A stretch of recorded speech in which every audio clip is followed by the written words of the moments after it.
महाशिवरात्रि दिन भगवान शिव माता पार्वती को विशेष पूजा अर्चना कराए।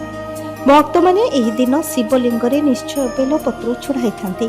शास्त्र अनुसार प्रकृत श्रद्धा तथा निष्ठार सहित बेलपत्र अर्पण कले भक्तर समस्त मनोकामना पूर्ण होता है। महाशिवरात्रि में बेलपत्र अर्पण कर चमत्कार उपाय संपर्क में एवं चलतु जाना। निजर बयस अनुसार सेतिकी बेलपत्र तोली आणतु।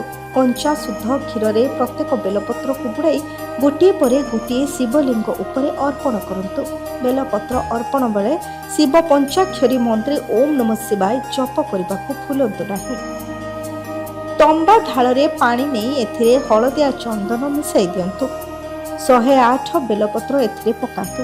गोटे पर गोटे बेलपत्र शिव पंचाक्षरी जप सह शिवलिंग रे अर्पण करंतु।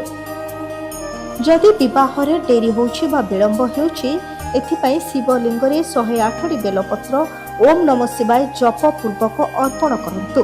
एपरि कले विवाह रे बाधा दूर हेबा सह विवाह मध्ये शीघ्र संपन्न होइथाय। जदि आर्थिक उन्नति प्राप्ति हेबा पई चाहुछन्ति ताले शुद्ध जल एवं बेलपत्र रे शिवाभिषेक करंतु।